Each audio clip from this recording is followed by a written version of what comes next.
Howdy, y'all. Hi, guys. It's Ryan. And Angela. From the Death Star. From the Grinch who wants Pony Expressos. Pony Espresso. I want Pony Espresso. What time do they close? I don't know. Your favorite mom and pop guitar shop and music lesson studio deep in the heart of Texas. That's where we're at. Canton, Texas. And it's time for episode 399 of ASKRNA. Yay! We're going to answer a bunch of questions about stuff and things. Okay. And y'all get to, get Participate. your questions answered. And listen to us. Let's go.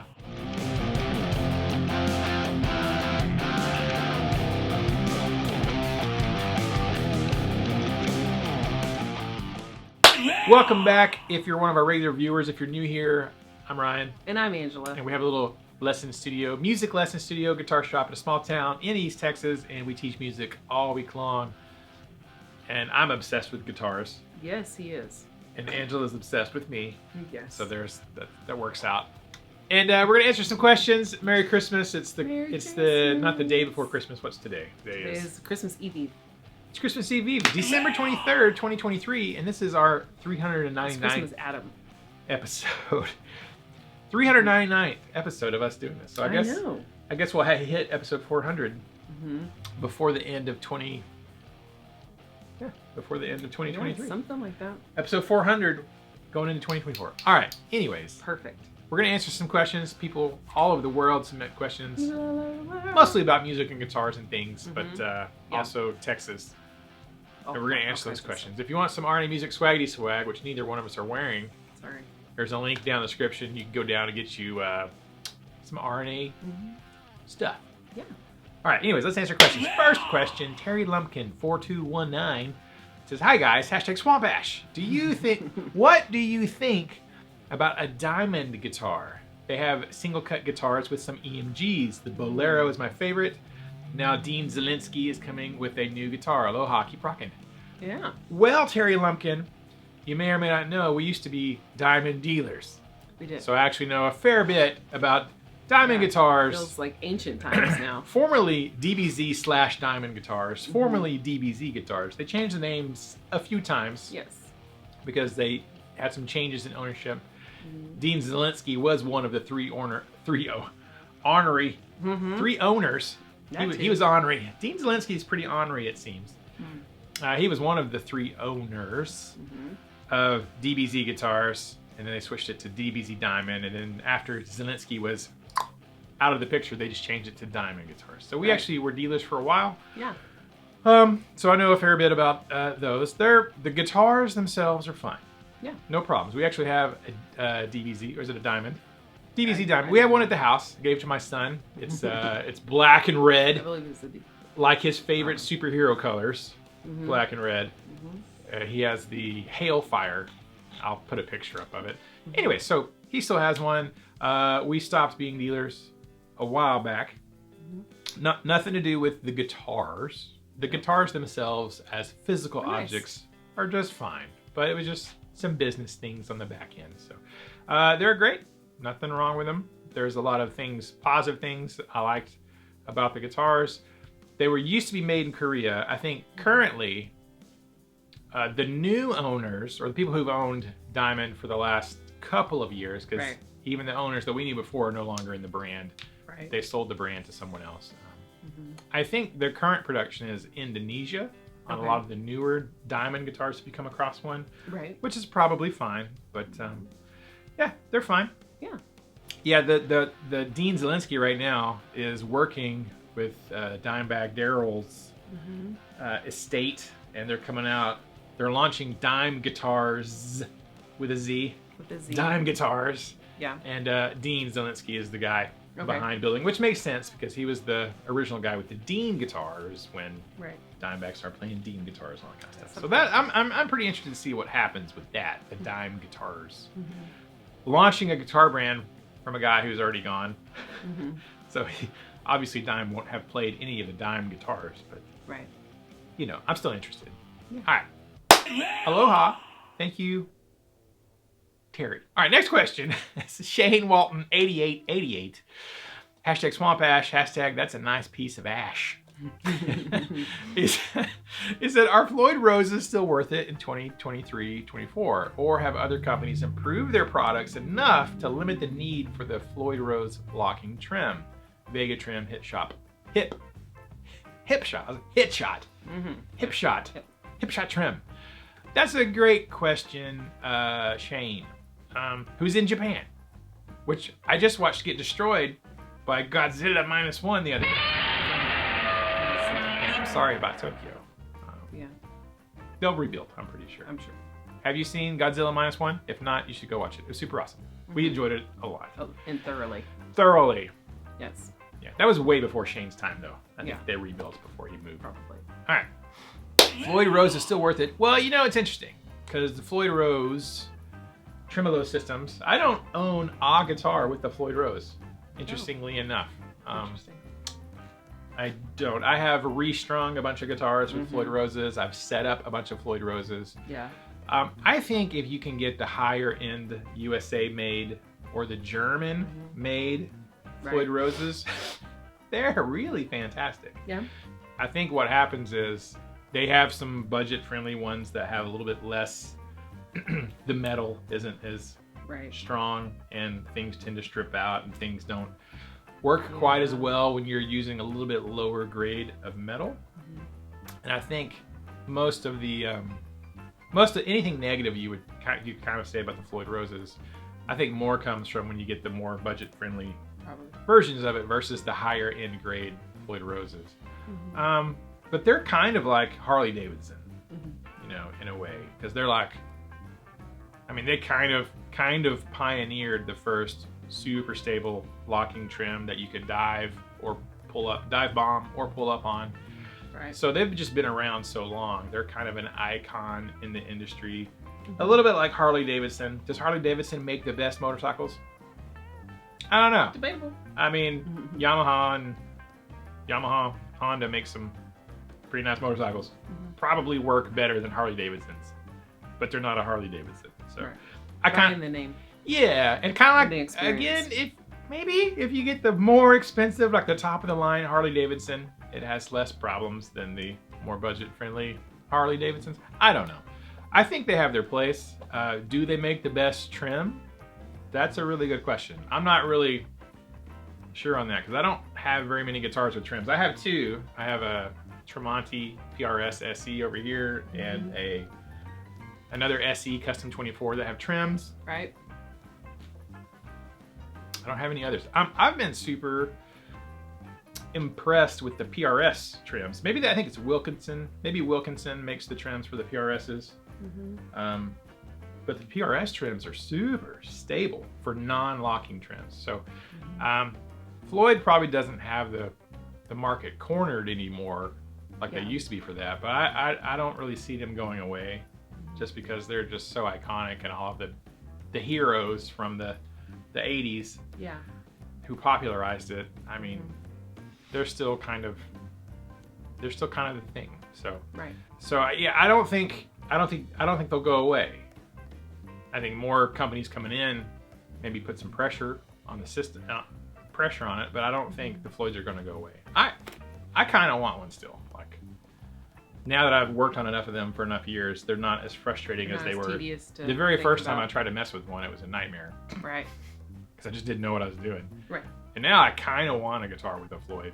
If I ever get a Dimebag Darrell guitar, I want a Dimebag guitar that has a Floyd because he used them, you know, abusively. Like that's part of his thing. So if you want a dime guitar, you kind of have to get one with a Floyd. But yeah, I think other companies probably make comparable trim systems, possibly better. I haven't played enough of them to know if how they stack up. Most of my experiences with the more budget-friendly Floyds, and I've replaced a lot of the little saddle blocks that get stripped out for guys. I'm like, let's fix that. But that's a really good question for you guys who use guitars with a lot of trims. What do you think? What's your favorite? Tell us down below. Let us know. And do you have more experience with the actual really nice Floyd Roses or the budget ones? Who knows? Great question. Next question, Savinity 2677 #SwampHash. Who would you learn from, Ryan and Angela? Guitars and vocals. I'm glad you said guitars and vocals because I thought Jesus is probably the best teacher. Oh, guitars. Who would you learn from, Miss Angela? I actually thought about Guitar. this. Who would take guitar lessons from? You. I would take guitar lessons. Oh. Yeah, definitely. Oh, sweet. Yeah. I would take vocal lessons from you. Oh, thank you. That could be, Yeah, real and raw and yeah. I know you wouldn't try to hurt my feelings on purpose. Right. Right. I'd be like, just out of the brutal truth. Just out of the brutal truth would you hurt my feelings. Your little pitchy. For guitar, you definitely. And for vocals, I would love to go sit under Cheryl Porter. She has become this. Was that the Broadway singer lady? Well, she trained with opera. She lived in Italy. She's an operatic singer, but she's very Broadway looking. I thought you were going to say Sheryl Crow. Like, no, Porter. Porter. Is a black lady. She has come up with her own system of vocal exercises. Really? And she sells it and she posts them. You can find her on YouTube. And but you can take private lessons from her. Wow. Yeah. So I can't imagine how much those cost. Oh gosh. But her turnaround rate and being able to cultivate out the strong vocals and belting and control is phenomenal. So I would love to take lessons from her. I think you've showed me some of her videos. I think I'm picturing the right. Yeah. Yeah. She's very bright. She usually wears a head wrap and she does boxing gloves and stuff. Oh, sweet. It's a lot of fun. So definitely. Cheryl Porter. Cheryl Porter. All right. Oh, who would I learn from? What I have learned over the years, because I've bought courses, like digital courses from Robert Baker. Of course, Robert and I have been friends for a long time. Yeah. And I usually buy courses from Robert just because I'm like, I freaking love you. Like, you're just a great guy, and I like you, and I'm going to buy your course. A lot of stuff's like, I already know that. Right. I already know that stuff. And I've bought stuff from David Walliman, because, again, David, we're friends. And I've bought stuff from David because I'm like, I love you, and I think you're a wonderful person, and we're friends. And I want to support what you do. Right. And I'll watch his videos, and all of it's great stuff. Robert's courses and David's courses, it's all really good stuff. I already know all that stuff. Like, they'll talk about some theory things. I'm like, I have a freaking 2 music degrees. So, like, when it comes to theory, like, I know that stuff. And I've bought courses. What's his, there's another YouTube guy. Guitar Teacher Reacts. Michael Palmisano, that's his name. He was doing a thing like a year or two ago. It's like, you could buy a lifetime access to my entire course for like 50% off. It was like $100 or something. I was like, lifetime access? Forever? I'm like, I'll buy that. And I bought it, and I went through a bunch of his stuff. I'm like, I know that. A lot of his stuff is like, well, I know that. So what I've learned, anytime I've ever taken or paid for lessons, like as an older adult, I'm like, I already know how to do it. I know what they're talking about. I just need to practice. What I have learned is I just need to practice.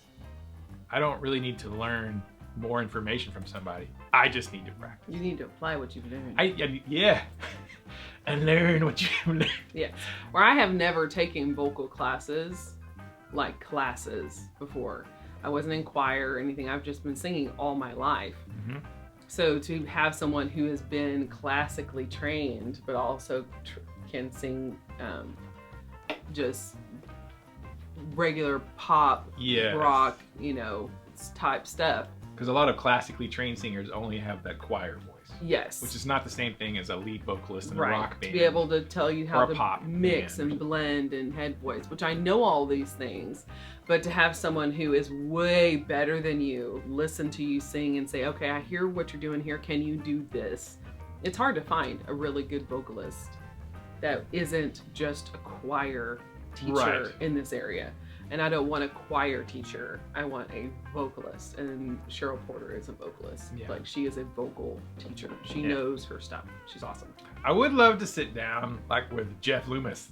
Like, if I could take a guitar lesson from Jeff Loomis, it would be redonkulous because he's just so good in that shreddy metal stuff. Like, which I love. Yeah. I love that kind of guitar playing. Like, slow it down. Show me how you do that. I don't really play like that.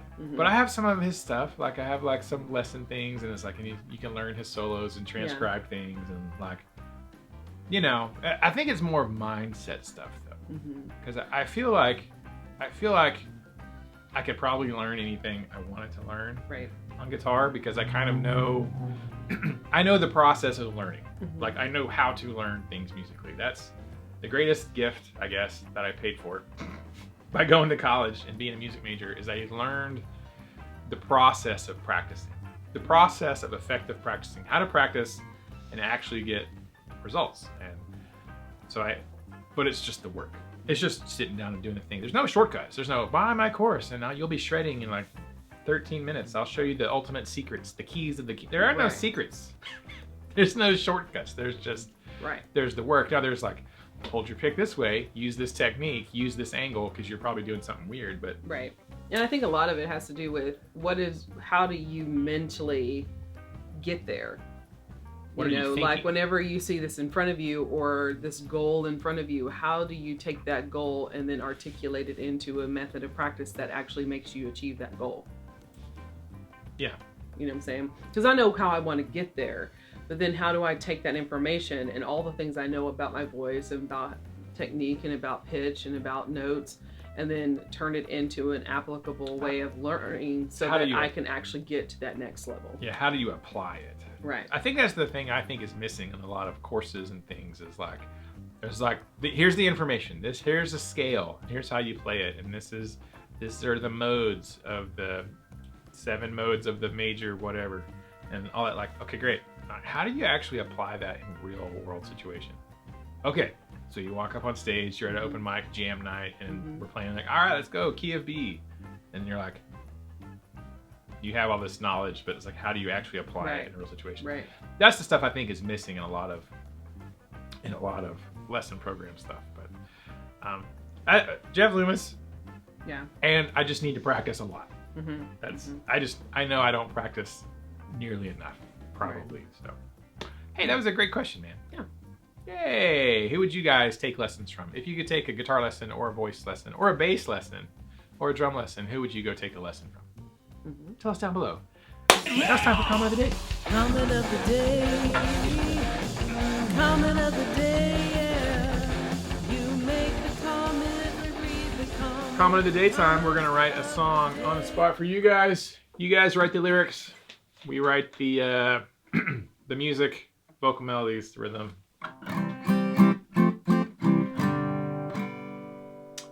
I never pre-think this. I probably should. It might be more interesting if actually I'm going to compose a little thing for, you know. Anyways, here we go.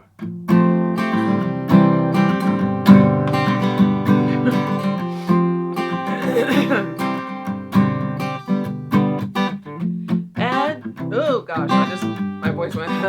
It's because you drank the elixir. No, I had like a little cough or phlegm, like I didn't fully swallow. Go ahead. Okay.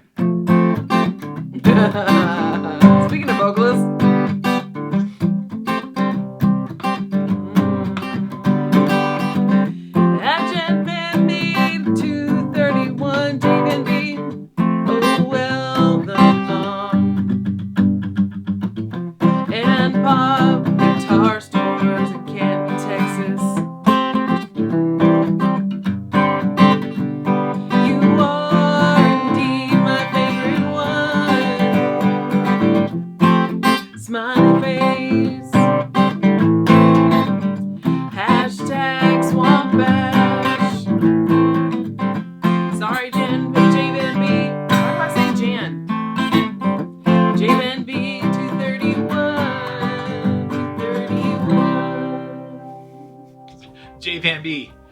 J-Van B 231. That's hard to say. Javan B. Javan B. Instead of all the mom and pop guitar stores in Canton, Texas, you are indeed my favorite. Hashtag Swampash. I was like, we are absolutely the best in Canton, Texas. Guitar shop in Canton, Texas. Hands down. I'm not even bragging. I'm just being, this is just cold hard facts. This is true. We are absolutely the best guitar shop. In Canton, Texas, for sure. Awesome. All right, man. Thank you so much. Appreciate that. I get what you're saying. Next question. Sinner's Dwarf 7138 from England. Yeah. Who would you have picked to be the first female artist for Kramer guitars? I would have picked Nancy Wilson. Hashtag Swamp Ash. Hashtag The Evil Dead. Well, what are Kramer guitars known for? Like the 80s shred stuff. Like, you know, Van Halen. Okay. He was a Kramer artist, and a bunch of the 80s big hair guys shred stuff. What happened was there's Lizzie Hale. I don't know if you know who that is. You've had students who are like, oh, it's Lizzie Hailstorm is the name of her band. Yeah. Anyways, so she has this, she just got a signature Kramer guitar. Because Kramer Guitars is owned by Gibson Guitars. Okay. So Gibson owns, you know, bought Kramer, so they own it. So you have a lot of artists right now, like Dave Mustaine from Megadeth. He joined Gibson, and so he has these really nice Gibson signature Dave Mustaine guitars that are the more, you know, traditional kind of looking flying V's. Yeah, like 80s rock. Yeah. Well, and then he has the Kramer, as a Kramer flying V, which is even more pointy and more metal, right? So it's like the more extreme. Like a letter opener. Yeah, you could open a letter with it, open a can of dog food. Yeah, Amazon package. Right? Super pointy, super 80s, right? So anyways, Lizzie Hale has like a signature Gibson Explorer, you know, so she's been a Gibson artist for a while. And now she has a Kramer, which is super like pointy. Like it looks like kind of like a Dimebag guitar, but even more pointy. Like you'll put your eye out with that thing. Nice. It's got this crazy sparkle finish. I'll show you a picture in a little bit, but it's like pretty cool. And she did a coffee with Ola. Oh, nice. And he had the guitar. He's like, oh, this is like, you know. So I guess she was the first, technically the first female guitar signature artist with Kramer, I believe. So, and I guess that's been a thing. People are like, why did they pick her? Why didn't they pick somebody else? You know, or something. I don't know. I guess that would be the question: is Nancy Wilson a Gibson artist already? And maybe. I don't think of Heart as like metal. Right. And certainly not like the 80s, like I mean, they're an 80s rock band, but they weren't like, you know. But they were like 70s. They were more like folk, they were more Zeppelin-y. Yeah. They were, I would say, than, I'd say like Lita Ford, you know, or Jennifer Batten, who played for like Michael Jackson, you know, back in the day. And Jennifer Batten's like the shreddy shreds, right? Right. So probably like maybe Lita Ford or Jennifer Batten, possibly, over Nancy Wilson would have made a lot of sense. But I think they actually made a really smart decision. Going with Lizzie Hale, because she is a little bit younger than them. And she's not young. She's not like a teenager. Right. But she, you know, her band is pretty popular. And like I know guys who've got her signature Explorer because they're like, that's a rad Explorer. Nice. And they like the band and stuff. Right. So it's like, I mean, I think she's had a proven track record of selling her signature Gibsons, and so it kind of makes sense that they would have chosen her. Like I don't know that Jennifer Batten's like doing anything right now. I've seen her on, I think, some video lessons. I think maybe David Walliman got her to do an interview or something, but she's not like that I'm aware of. She's not currently out there touring doing the thing. Right. Where Lizzie Hale is like she is the singer of her band, and she is the guitar player, and she's out front. And from a marketing standpoint, it makes a lot of sense that they chose her, being an already Gibson artist and the kind of stuff like that. But strong contenders, I guess, would have been Jennifer Batten, Lita Ford. Lita Ford played B.C. Riches, I think, a lot. Pretty sure she played B.C. Riches. But, you know, there's not a whole lot of female guitar players to choose from. There are some out there now that are doing metal, but they play Ibanez. Crap, I'm trying to think of their names. I can see their face. What's her face? Wrong person to ask. What's her face? She was in the Iron Maidens. What's that? Iron Maiden tribute band of all ladies.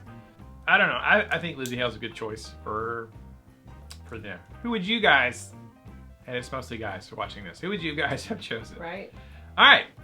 Final question, which is good because we have to start teaching lessons in about 20 minutes. It's Saturday, but we're teaching makeup lessons to all of our kiddos for December. So, all right.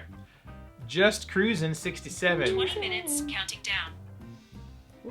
You know, I never, like, so many times throughout the day, my watch starts talking to me. I'm like, I didn't talk to you. Yeah. Just Cruising 67. Hey Ryan, quick question. Looking to replace an ESP 1000S I sold a while back with another single cut. I've been looking at 2 SE models from PRS, a Myers and a Tremonti. Do you have any thoughts regarding the SE models of these 2, or is there another single cut you like better? Thanks. All right, great. Well, I actually do have a PRS SE Tremonti. Yeah. It's a great guitar. It's got a Trem on it. So that's the thing. If you want a single cut that has a Trem, that's a good choice. I like it a lot. Nice. I'm a big fan. It was my #1 for a while. Well, after every guitar I get, as soon as I get it, it becomes the #1 for a while. So I like that one a lot. You can't go wrong. The Zach Myers, I've never owned one, but I have looked at them because they're really pretty. The finishes on them are great. I would like a Zach Myers. I've just never gotten one. I think either one of those would be fine. Of course, you could get an EC 1000 CTM T. That's I know you just got rid of an ESP, but the LTD EC 1000s are good. I prefer the EC 1000 T, Versus. which means traditional. Right. Which means I have one right there. Pretty. Can you grab it from me? The T stands for traditional, like full thickness. Like this is like a 2-inch thick body, and the CTM means custom. So it's like basically like a Les Paul custom, kind of a vibe, right? This is mine. The regular EC 1000s or the EC 256 or EC 400s have a little bit thinner body, a little bit more slimmer body. Right. But the CTM for custom is like a full thickness single cut, which I like that a lot. So I'm, you know, I've compared these. I think I've done a shootout before with the CTM and the regular 1000. So these are great. I don't think you can go wrong with that. We've also got the Schecter. We talked about this last week, I think. This was in the video last week. This is the Schecter Solo 2. Solo 2 custom. I like this one a lot. I like this one a lot. Yeah, that's where it had a pickup. Pickup thing, the pick guard, and I took it off because I don't like pick guards. There was a little hole on the side. Les Pauls are like that too. If you ever take the pick guard off, it's like, well, you got a hole in your side of your guitar now. But I don't ever see that side. Yeah. I don't ever see it. I haven't even thought. It's always facing downward. I haven't even thought about that little screw hole until you pointed it out. La. I noticed it last week. I was like, ooh. Oh, you're like, what is that? I know. I thought about putting the screw back in there and just having like a little screw there. Yeah. But that seems kind of weird. Just, No. I mean, I could put the pick guard back on. Yeah. I think it looks better without. Any of those options would be good. I'm a fan. I'm a fan of those 3. I mean, we do not sell 2 of those. Like, we're not an ESP dealer or a PRS dealer. But they're great. Any of those would be fine. Very nice. Of course, there is also EPIPHONE. If you wanted to get like a Les Paul style thing, you could always do that. The quality of the EPIPHONEs in the last several years have really just kind of, you know, gone up. Right. I was looking at one the other day and I was like, I just got this V. I don't need another guitar. I wanted one, but you know. So those are great. I mean, I don't think you can go wrong with any of them. I kind of like them all. Yeah. For different reasons, and I have different pickups in each one, so that kind of factors into it. But probably it would be between the PRS and the Schecter for me. So that's my thoughts. Yeah, that's great. Yeah, I don't know if I like any of them better. I like them all guitars. That's a problem. That is a problem. I have a problem. Hi, my name's Ryan. I'm addicted to guitars. I have a guitar addiction. I think the only way to recover from this is to buy more guitars, apparently. And that was the final question. All right. Hope you guys have a Merry Christmas. We may or may not see you with another video before Christmas. If we do, great. If not, Merry Christmas. Merry Christmas. Hope y'all have a good one. Enjoy your time and families and get some rest and just have a good day. But if you watch this whole video, it's time for Secret Hashtag a Day. Yes. If you watched it from the beginning to end, you are an elite group of people. You're the kings of everybody. Elite, legendary people. And we play a little game called Secret Hashtag of the Day. If you watch this whole video, with your comment down below and your question for next time, please leave us that. And it was Secret Hashtag of the Day is hashtag Merry Christmas. Merry Christmas. Perfect. Perfect. Not Darth Vader. No. Merry Christmas. All right. Hashtag Merry Christmas, and we'll know, and everybody else who's actually cool will know you watched the whole video until the end. Leave a question or comment for next week or whenever. It's got to be next week because we have to get one more in before the end of 2023. We got to. We have to. So yeah, next week we'll be doing episode 400 of AskRNA. Before 2024. Before 2024. Before 2024. That's a lot of fours. Mm-hmm. All right, thank you guys so much. We'll see you on the next video. Until then, keep the music alive. Don't forget it. Music needs you. And you need the music. And we need to keep it alive for the next generation. That's right. We're about to teach in 15 minutes. Mm-hmm. Gotta turn down the lights. Let's go. Right. So excited. Bye. See you later. Alligators.